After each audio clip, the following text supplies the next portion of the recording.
Hello നമസ്കാരം, എല്ലാവർക്കും ട്രാവലോഗിൻ്റെ പുതിയൊരു വീഡിയോയിലേക്ക് അപ്പോൾ വീണ്ടും സ്വാഗതം. അപ്പോൾ നമ്മൾ കണ്ടിട്ട് കുറച്ച് നാളായിട്ടുണ്ട്, ഏകദേശം ഒരു 2 മാസത്തിനൊക്കെ അടുത്തായിട്ടുണ്ട്.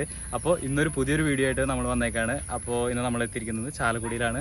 നമ്മൾ നമ്മളുടെ വീഡിയോ ചെയ്തിട്ടുണ്ട്. നമ്മുടെ മുന്നത്തെ വീഡിയോയിൽ നമ്മുടെ ജിജു ചേട്ടൻ്റെ ചാലക്കുടിയിലുള്ള ഡോബർമാൻ്റെ വീഡിയോ ചെയ്തിട്ടുണ്ട്. അദ്ദേഹത്തിൻ്റെ അവിടെ തന്നെയാണ് ഇന്ന് നമ്മൾ എത്തിയിട്ടുള്ളത്. അപ്പോൾ കൂടുതൽ കാര്യങ്ങളൊക്കെ അദ്ദേഹം തന്നെ പറയും എന്തുകൊണ്ടാണ് ഇന്നത്തെ ഒരു വീഡിയോ. ആളുടെ ഒരു അമട്രാസ് കെന്നലിൽ നിന്നെടുത്ത് നമ്മുടെ ഡോബർമാനും കാര്യങ്ങളുണ്ട്, അതിൻ്റെ വിശേഷങ്ങളും ബാക്കി അത് ഫുള്ള് കാര്യം ഡീറ്റെയിൽ ഒക്കെ ആൾ തന്നെ പറഞ്ഞുതരും. അപ്പോൾ ജിജു ചേട്ടൻ മുന്നേ കാണാത്തവർക്കും പിന്നെ അതുപോലെ തന്നെ കണ്ടിട്ടുള്ളവർക്കും വേണ്ടിയിട്ട് ഒന്നുകൂടി പരിചയപ്പെടുത്താം. ഇതാണ് ജിജു ചേട്ടൻ. ഹായ്. അപ്പോൾ ഇത് ജിജു ചേട്ടൻ്റെ മോളാണ് കേട്ടോ. അത് പിന്നെ മോനവിടെ ഡോഗിനെ പിടിച്ച് നിൽക്കുന്നുണ്ട്. അപ്പോൾ അതിൽ നിൽക്കുന്നുണ്ട്. അപ്പോൾ ഞാൻ അവനെ കാണിച്ചു തരാം. ചേട്ടാ, ഇപ്പൊ നമ്മളിങ്ങനെ ഒരു വീഡിയോ ചെയ്യാനുള്ള ഒരു കാരണം എന്ന് പറഞ്ഞാൽ നമ്മളിപ്പോ അവനെ കൊണ്ടുവന്ന അമട്രാസിൽ തന്നെയാണ് അവനെ കൊണ്ടുവന്നപ്പോൾ നമ്മളൊരു ആഡ് ഇട്ടായിരുന്നു. അപ്പോൾ ഒരുപാട് പേര് എൻക്വയറീസ് ഉണ്ടായിരുന്നു. ഇങ്ങനെ ഓരോ സംശയങ്ങൾ ചോദിച്ചു, കുട്ടികളുടെ ചോദിച്ചു വിളിച്ചിരുന്നു. ഇപ്പം നമ്മളെന്താ വെച്ച് കഴിഞ്ഞാൽ അന്ന് നമ്മൾ എടുത്തപ്പോൾ നമ്മൾ പറഞ്ഞിരുന്നു നമ്മളിങ്ങനെ പോകാനുള്ളൊരു പരിപാടി ഉണ്ടായിരുന്നു. അങ്ങനെ വൈഫ് പോയി, ജർമ്മനിക്ക് പോയി. അപ്പോൾ ഞങ്ങളും പതുക്കെ പോവാണ്. അപ്പോൾ ഞാൻ അതിൻ്റെ ക്ലാസ്സും കാര്യങ്ങളായിട്ട് മുന്നോട്ട് പോവാണ്. ഒരു 3-4 മാസത്തിനുള്ളിൽ ഞങ്ങളുടെ ഫാമിലി മൊത്തം പോകും. അപ്പോൾ അതിനായിട്ട് നമ്മൾ ടൈക്കൂണെ വിൽക്കാമെന്ന് വിചാരിക്കുകയാണ്. അപ്പോൾ ഇത്ര കാര്യങ്ങളാണ് നമ്മളെ ജിജുചേട്ടൻ പറഞ്ഞുള്ളത്. അപ്പോൾ ഈ ഡോഗിനെ പറ്റിയും ഡോഗിന്റെ വിശേഷങ്ങളും അവൻ എങ്ങനെയാണ് അവന്റെ പെഡിഗ്രിയും കാര്യങ്ങളും ഫാദർ മദർ ബാക്കിയുള്ള എല്ലാ കാര്യങ്ങളും നമ്മൾ ജിജുചേട്ടൻ പറഞ്ഞു തരുന്നതാണ്. അപ്പോൾ നമുക്ക് നേരെ വീഡിയോയിലേക്ക് കിടക്കാം.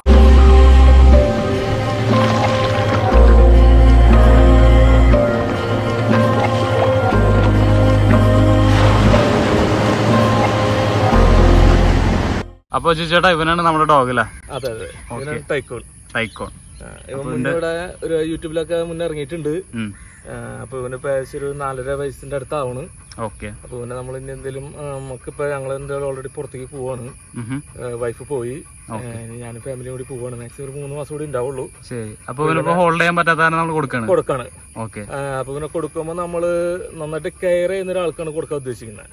ഇതേപോലെ ഫാമിലി ആയിട്ട് ജീവിക്കുന്ന വ്യക്തികൾക്ക്, താല്പര്യമുള്ള ആൾക്കാർക്ക് മാത്രം കൊടുക്കാൻ ഉദ്ദേശിക്കുന്നത്, അല്ലാണ്ട് ഫാം പർപ്പസിനായിട്ട് കൊടുക്കാൻ ഉദ്ദേശിക്കുന്നത്. അതായത് കെന്നലിലേക്ക് നമ്മൾ അവനെ കൊടുക്കുന്നില്ല. കാരണം അവര് അവനെ നശിപ്പിച്ചു കളയുള്ളൂ കെന്നലുകാർ കൊണ്ടുപോയിട്ട്. അപ്പൊ അതിന്റെ പേരിലാണ് നമ്മൾ ഇങ്ങനെ ഒരു ചാനലിലേക്ക് ചെയ്യുന്നത്. അപ്പൊ ഇഷ്ടപ്പെടുന്ന ഒരുപാട് ഫാമിലികൾ വിളിക്കുന്നുണ്ട്. ഒരുപാട് പേര് അതിന്റെ പേരിലാണ് നമ്മൾ ഇങ്ങനെ ചെയ്യുന്നത്. അപ്പൊ അവന് താല്പര്യപ്പെട്ട് ഇഷ്ടപ്പെട്ട് കൊണ്ടുപോകുന്ന ആൾക്കാർക്ക് നമ്മൾ കൊടുക്കുള്ളൂ. അപ്പൊ അതിന് വേണ്ടിട്ടാണ്. ശരി. അപ്പൊ ഇവനെ പറ്റി പറയണേ എങ്ങനെയാ? മുന്നത്തെ വീഡിയോയിൽ നമ്മൾ പറഞ്ഞിട്ടുണ്ട്, എങ്കിലും ഈ ഒരു വീഡിയോ കാണുന്നവർക്ക് വേണ്ടിട്ട് ഇവനെ കൊണ്ടുവന്നപ്പോൾ നമുക്ക് ചെറിയ ടെൻഷനും പേടിക്കുണ്ടായിരുന്നു. ഇവന് എങ്ങനെയാണ് എന്താന്നൊക്കെ ചെറിയ പേടിക്കുണ്ടായിരുന്നു. പക്ഷെ ആള് ഫുൾ കൂളാണ്. പിള്ളേരൊപ്പാണ് കൂടുതലും കളിച്ച് നടക്കുന്നത്. എന്റെ എത്തിയത് 3.5 വയസ്സിലാണ് എത്തിയത്. ഏകദേശം എനിക്ക് തോന്നുന്നു 1 വർഷമായി നമ്മൾ ഹോൾഡ് ചെയ്യുന്നല്ലേ? 1 വർഷമാണ്. പിന്നെ ഇതിൽ നമ്മളിപ്പോ സ്റ്റഡിങ് നമ്മൾ ചെയ്തിരുന്നു. സ്റ്റഡിങ് എന്ന് പറഞ്ഞു കഴിഞ്ഞാൽ സെൽഫാണ് സ്റ്റഡിങ്. പിന്നെ നമ്മള് ഒരു എനിക്ക് തോന്നുന്നു 21 സ്റ്റഡിങ് ആണ് ഇതുവരെ ചെയ്യിച്ചിട്ടുള്ളത്. അതിൽ 19 നമുക്ക് പ്രസവിച്ച് കിട്ടിയിട്ടുണ്ട്.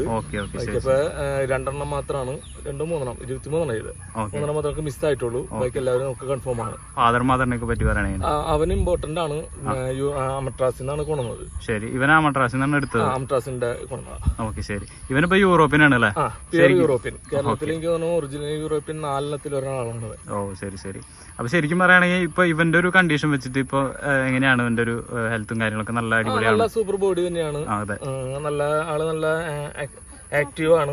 ഇപ്പൊ ഞാൻ പറയട്ടെ, എന്റെ ഒരു ചോയ്സ് ഞാൻ പറയുകയാണെങ്കിൽ ഇപ്പൊ യൂറോപ്യൻ അമേരിക്കൻ ആയാലും ഇപ്പൊ നമുക്ക് കുറച്ചും കൂടി പ്രിഫർ അല്ലെങ്കിൽ ഇഷ്ടപ്പെടുന്ന ഒരു ബോഡി സൈസ് ഒക്കെ നമുക്ക് യൂറോപ്യൻ ആണല്ലേ? കാരണം എന്താ വെച്ച് കഴിഞ്ഞാൽ അവരൊരു മസ്കുലാരിറ്റി അല്ലെങ്കിൽ ഒരു ബോൺ സൈസ് അതൊക്കെയാണ് ഏറ്റവും കൂടുതൽ ആൾക്കാർ ഇഷ്ടപ്പെടുന്ന ഒരു കാര്യങ്ങൾ. പിന്നെ കുറച്ചും കൂടി വലിയ മാസ്ക് ഒക്കെ അല്ലേ, മുഖമൊക്കെ ഇത്തിരി കൂടി നല്ല സൈസാണ് ആള്. അപ്പൊ അതിന്റെ ഫുഡും കാര്യങ്ങളൊക്കെ തന്നെയാണ് ഇപ്പൊ ഇവിടെ കൊടുക്കുന്നത്. ഫുഡ് ഇപ്പൊ നമ്മൾ കൊടുക്കുന്നത് കാലത്ത് മുട്ട, റോയൽ കാൻ, പിന്നെ ചിക്കൻ മെയിൻ ആയിട്ട് അവന്റെ ഫുഡ്. പിന്നെ ചെറുതായിട്ട് ചോറും കൊടുക്കും. ശരി. ഉച്ചരിഞ്ഞ് 2 നേരമാണ് ഇപ്പൊ ഫുഡ് കൊടുക്കുന്നത്. ചേട്ടാ, ഇവന് എങ്ങനെയാണ് ഇവന്റെ ഒരു ഹെൽത്തിന്റെ കാര്യം പറഞ്ഞപ്പോ തന്നെ ഞാൻ ചോദിക്കണം, ഇപ്പൊ ഡിവോമിങ്ങും കാര്യങ്ങളും ബാക്കിയുള്ളതൊക്കെ? ആൾക്ക് വേറെ പ്രശ്നങ്ങളൊന്നുമില്ല. ഇപ്പം എല്ലാ മാസത്തിലും നമ്മൾ 1-ാം തീയതിയാണ് ഇവന് വിരക്കി മരുന്ന് കൊടുക്കുന്നത്. എല്ലാം പക്കയായിട്ട് ചെയ്തു പോകുന്നുണ്ട്. വേറെ കാര്യങ്ങളോ കാര്യങ്ങളൊന്നുമില്ല. ശരി. ഇപ്പൊ മറ്റുള്ള ഡോഗ്സ് ഇപ്പൊ ചേട്ടൻ്റെ അവിടെ തന്നെ വേറൊരു ഫീമെയിലും കൂടി ഉണ്ടല്ലോ. അപ്പൊ അവളായിട്ട് എങ്ങനെയാ? ആള് കുഴപ്പമൊന്നുമില്ല, പ്രശ്നങ്ങളൊന്നുമില്ല. കാരണം ഇത്ര വയസ്സിൽ നമ്മൾ ഇവനെ ഇവിടെ നിന്ന് കൊണ്ടുവന്നതാണ്. അപ്പൊ അതിന്റേതായ ഒരു പരിചയക്കുറവ് അങ്ങനെ എന്തെങ്കിലും? അങ്ങനത്തെ ഒരു പ്രശ്നം ഉണ്ടായില്ല. ആള് ഭയങ്കര കമ്പനി ആയിരുന്നു. ഓൾറെഡി ഇവനെ ട്രെയിൻ ചെയ്ത് കിട്ടിയതാണ്. ട്രെയിനിങ് കഴിഞ്ഞ് കൊണ്ടുവന്നതിന്റെ പേരിൽ ആ പ്രശ്നങ്ങളൊന്നും ഉണ്ടായില്ല. ശരി. അപ്പൊ ബാക്കി ഇവന്റെ ഇത്രയും കാര്യങ്ങളാണ് പറയാനുള്ളത്. പിന്നെ നമുക്ക് കുറച്ചും കൂടി കാര്യങ്ങൾ ഇവനെ ഡീറ്റെയിൽ ആയിട്ട് പറയണേ, എന്തൊക്കെ ആൾക്കാരുടെ അടുത്ത് ഇപ്പൊ പറയാം. അപ്പൊ ആൾക്കാർ കൂടുതൽ കാര്യങ്ങൾ ചോദിക്കുന്നത് എന്തൊക്കെയാ? ഇവന്റെ കുട്ടികളെ ചോദിക്കുന്നുണ്ട്, പിന്നെ ഇവന്റെ ലൈനേജ് ചോദിക്കുന്നുണ്ട്, അങ്ങനത്തെ കാര്യങ്ങൾ മെയിനായിട്ട് ഫോൺ വിളിക്കുമ്പോൾ ആൾക്കാർ കൂടുതൽ ചോദിക്കുന്നത്. ഓക്കെ, ഇപ്പൊ സ്റ്റഡിങ് നമ്മൾ ചെയ്തിട്ടുള്ളത് എങ്ങനെ സ്റ്റഡ് ഫീസ് വെച്ചിട്ടാണ്? ഫീസിൽ നമ്മൾ ചെയ്തായിരുന്നു, പിന്നെ ക്യാഷ് മീറ്റ് ചെയ്തായിരുന്നു. ക്യാഷ് മീറ്റ് ഇപ്പൊ മറ്റേ നമ്മുടെ കണ്ണൂരിൽ നിന്ന് ടീം വന്നായിരുന്നു, അവർ ക്യാഷ് മീറ്റ് ചെയ്ത്. പിന്നെ മലപ്പുറത്ത് നിന്നും രണ്ടുപേരാണ് ക്യാഷ് മീറ്റ് ചെയ്ത് പോയത്. ബാക്കിയൊക്കെ 10 കണ്ടീഷനാണ് നമ്മൾ ചെയ്തത്. ഓക്കെ, ശരി. അപ്പൊ എന്റെ ഫീമെയിലിനെ പറ്റി പറയുകയാണെങ്കിൽ അവള് എങ്ങനെയാ? അവള് മുന്നേ ഉള്ളതാണ് അല്ലേ? അല്ല, ഫീമെയിൽ ഇപ്പൊ ഞാൻ എടുത്തതാണ്. ഇപ്പൊ ഒരു വയസ്സ് സെക്കൻഡ് ഹീറ്റ് ആയിട്ടുണ്ട്. ഇപ്പൊ ഇന്നത്തേക്ക് രണ്ടാമത്തെ ദിവസം ഹീറ്റ് ആയിട്ടുള്ളൂ. അപ്പൊ അവളും കൊടുക്കാണ്, കാരണം ഇവര് രണ്ടുപേരും ഒപ്പത്തിന് നിർത്താൻ വേണ്ടി എടുത്തതാണ്. ഇപ്പൊ ഇനിയിപ്പോ ഹീറ്റ് നോക്കിയിട്ടില്ല. അല്ല, ഹീറ്റായി. ഇനിയിപ്പോ സ്റ്റഡ് ചെയ്യണം. ശരിക്കും ഞാൻ ചോദിക്കട്ടെ, മുന്നൊരു കെന്നല് തുടങ്ങണമെന്നായിരുന്നല്ലോ ആഗ്രഹമായിരുന്നു. പിന്നെയാണ് ഇപ്പൊ പോണ്ട കേസുകളൊക്കെ ആയി. പിന്നെ നമ്മളതുകൊണ്ട് സ്റ്റോപ്പ് ആക്കിയിട്ടില്ല. പിന്നെ 1-2 ഡോഗ്സ് വരെ ഉണ്ട്. ഡാഷ് മെയിലും ഫീമെയിലും ഉണ്ട്. അപ്പൊ എല്ലാവരും കൊടുക്കാൻ തന്നെയാണ് ഐഡിയയിൽ നിൽക്കുന്നത്. ഓക്കെ, ശരി ശരി. അപ്പൊ ഇവനെ അല്ലാണ്ട് ഇപ്പൊ ഞാൻ ചോദിക്കട്ടെ, ഇപ്പൊ ഇനിയിപ്പോ തിരിച്ചു വരുമ്പോ വേറെ വല്ല ഡോഗിനെ എടുക്കണമെന്നുണ്ടോ? തിരിച്ചു വരുമ്പോ എന്തെങ്കിലും നമ്മൾ ഇറക്കും. യൂറോപ്പിൽ തന്നെ ഇറക്കും. ഓക്കെ, യൂറോപ്പിനാണ് ഇഷ്ടം. യൂറോപ്പിൽ തന്നെ. ശരി ശരി. പിന്നെ അവന്റെ ജന്മനാട്ടിലേക്കാണ് നമ്മൾ പോകുന്നത്. അതെ, ശരി. ശരിക്കും വരുമ്പോ കൊണ്ടുവരാനുള്ള പ്ലാനാണ് ഇനി. ഇനിയിപ്പോ അവിടെ നിന്ന് ഇറക്കാനാണല്ലേ? ഇറക്കാനുള്ള കളി നോക്കണേ. ശരി ശരി. ശരിക്കും ഇവൻ എത്ര വയസ്സായിട്ട് ഇപ്പൊ? 4 വയസ്സ്. ഇപ്പൊ ഇതിനെ ഇങ്ങനെയുള്ള ഡോബർമാനെ വളർത്തുന്ന ആൾക്കാർ ഒരുപാട് സ്ഥലം വേണമെന്ന് അങ്ങനെ പറയുന്നുണ്ട്. അതിനോട് ഇപ്പൊ ചേട്ടന്റെ അവിടെ തന്നെയാണ് ഞാൻ വീട് കണ്ടപ്പോ തന്നെ കുറച്ച് ഏരിയ ഉള്ളു. ആ കൂടി നമുക്ക് വണ്ടി കയറ്റിടാൻ മാത്രമുള്ള ഒരു ചെറിയ റോഡ് സൈഡിനുള്ള ഒരു വീട്. അപ്പൊ അങ്ങനെയുള്ള ചേട്ടൻ വളർത്തുമ്പോ ബാക്കിയുള്ള ആൾക്കാരുടെ എങ്ങനെ പറയുന്നത് അതിനെ പറ്റി? കുഴപ്പമില്ല. ഡോബർമാന്റെ പ്രത്യേകത എല്ലാ ഡോഗ്സിനും ഇവന്റെ ബോഡി ലാംഗ്വേജ് അനുസരിച്ച് ഇവന് ഓടണം. ഇപ്പൊ ഞാൻ അവനെ കൂടുതൽ ഓടിക്കുന്ന സ്ഥലം തന്നെയാണിത്. ഇവനെ കൊണ്ടാണ് ഞാൻ കൂടുതൽ ഓടിക്കാറ്. പിന്നെ വീട്ടില് ആഴ്ചയിൽ ഒരു ദിവസം ഇവിടെ കൊണ്ടുവരും, അല്ലെങ്കിൽ നടത്താൻ കൊണ്ടുവരും. അങ്ങനെ വരുമ്പോൾ ഓടിക്കും. ശരി. ഓടുന്നത് നല്ലതാണ്. ഇവർക്ക് വ്യായാമവും പിന്നെ ഹെൽത്തിനും കൈക്കും കാലിനൊക്കെ നല്ല ഇത് കിട്ടാനായിട്ട് ഓടിക്കുന്നത്. പൊതുവെ കുറച്ചും കൂടി ടെമ്പർമെന്റ് ഉണ്ടെന്ന് പറഞ്ഞിട്ടുണ്ട് ഈ യൂറോപ്യൻ. അങ്ങനെ എന്തെങ്കിലും ഉണ്ടോ? ഉണ്ട്, പക്ഷെ അത് നമ്മൾ വളർത്തുന്ന പോലെ. പക്ഷെ ഇവനെന്ന് പറയുകയാണെങ്കിൽ ഒരു കുഴപ്പമില്ല അല്ലെ? ഒരു പ്രശ്നമില്ല. അതെ അതെ. ഇപ്പൊ നമ്മളായാലും പുറത്തുനിന്ന് വന്നിട്ട് കണ്ടിട്ട് ഇത്ര നേരമായിട്ട് ഒരു കുഴപ്പമില്ല ആള്. ഇപ്പൊ ഓണേഴ്സിനെ പെട്ടെന്ന് അവർക്ക് ഇപ്പൊ ചേട്ടൻ്റെ മാറി കിട്ടിയപ്പോ എങ്ങനെയായിരുന്നു? കുഴപ്പമുണ്ടായില്ല. ഞങ്ങൾ ഫസ്റ്റ് വരും വഴിക്ക് തന്നെ നമ്മുടെ സുനിൽ ഡോക്ടറെ തൃപ്പൂണിത്തറ സുനിൽ ഡോക്ടറിന്റെ അടുത്ത് കാണിച്ച് ചെക്കപ്പ് ചെയ്തിട്ടാണ് അവിടെ കൊണ്ടുപോകുന്നത്. അത്രയും കൂളായിരുന്നു ആള്. ശരി ശരി. ഇവൻ എങ്ങനെ ഗ്രൂമിങ് കാര്യങ്ങളൊക്കെ? ഗ്രൂമിങ് നമ്മൾ ആഴ്ചയിൽ ഒരു ദിവസമാണ് ഇപ്പൊ ചെയ്യുന്നത്. നമ്മുടെ ഫീമെയിൽ അല്ലേ? ഇതാണ് നമ്മുടെ ഫീമെയില്. ഓക്കെ. അങ്ങനെ നമ്മള് തിരുവനന്തപുരത്ത് നിന്ന് എടുത്തതാണ്. തിരുവനന്തപുരത്ത് കായംകുളം മോഹൻദാസാറിന്റെ ഡോഗാണ്. ശരി. ഇവന്റെ ഫാദർ എന്ന് പറയുന്നത് ഹീറോ ആണ്, അമട്രാസിൽ തന്നെ. എത്ര വയസ്സായിട്ടുണ്ട്? 12 മാസം. സെക്കൻഡ് ആൾക്ക് ഇത്തിരി ക്ഷീണമുണ്ട് ഇപ്പൊ. എന്താണെന്ന് വെച്ച് കഴിഞ്ഞാൽ ഞാനിപ്പോ ഇത്തിരി ജോലി തിരക്കും കാര്യങ്ങളൊക്കെ ആയിട്ട് എനിക്ക് ഇത്തിരി ശ്രദ്ധിക്കാൻ പറ്റില്ല. വൈഫ് പോയി, പിള്ളേർ ക്ലാസ്സിൽ പോക്കും എല്ലാം കൂടി ആയപ്പോ ഇത്തിരി വീട്ടിലുള്ള കാര്യങ്ങളും ജോലിയും പിന്നെ എല്ലാം കൂടി ആയപ്പോ ഇത്തിരി തിക്കും തിരക്കാണ്.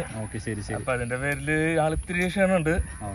പിന്നെ ആള് ട്രെയിനിങ് കൊണ്ടുവന്നിട്ട് എത്ര നാളായി? ഇപ്പൊ കൊണ്ടുവന്നിട്ട് ഇവിടെ 6 മാസം അല്ല 9 മാസം. 9 മാസം. ശരി. 3 മാസമായപ്പോ കൊണ്ടുവന്നു. ഇവിടെ ട്രെയിനറാണോ? ട്രെയിനറാണ്. ട്രെയിനിങ് 2 മാസം ട്രെയിനിങ് കഴിഞ്ഞ് വന്നതാണ്. പക്ഷെ ഇവിടെ നമ്മളിപ്പോ കണ്ടിന്യൂ ചെയ്യിക്കല് വളരെ കുറവാണ്. എന്നാൽ അത്യാവശ്യം ആള് നമ്മളൊന്ന് ഓർമ്മപ്പെടുത്തി കഴിഞ്ഞ കാര്യങ്ങളെല്ലാം ഭംഗിയായിട്ട് ചെയ്തു. ഫസ്റ്റ് ഹീറ്റ് കഴിഞ്ഞു. സെക്കൻഡ് ഹീറ്റാണ് ഇപ്പൊ 2 ദിവസമായിട്ടുണ്ട്. ശരി ശരി. ഇപ്പൊ നമ്മൾ ഇവരൊക്കെ പ്രൈസ് റേഞ്ച് ഇപ്പൊ നമ്മളിപ്പോ കൊടുക്കുമ്പോ എന്തായാലും ആൾക്കാർ വീഡിയോയിൽ കാണാതിരിക്കുന്നത് എന്തായാലും ഒന്ന് വില ഇവരുടെ അറിയാനുസരിച്ചായിരിക്കും. അപ്പൊ അതിനെ പറ്റി ചേട്ടൻ ഒന്ന് പറഞ്ഞേ, എങ്ങനെയാ വിലകളെന്ന് പറയുന്നത്? നമുക്ക് മെയിനായിട്ട് വിലയല്ല, അത്യാവശ്യം കെയർ ചെയ്യുന്ന ആൾക്കാരാണ് നമ്മൾ ഉദ്ദേശിക്കുന്നത്. ഓക്കെ. പിന്നെ ഇവനൊക്കെ നമുക്ക് അത്യാവശ്യം റേറ്റിൽ തന്നെ റേറ്റ് മാർജിനിൽ തന്നെ കൊടുക്കാം, കുഴപ്പമില്ല.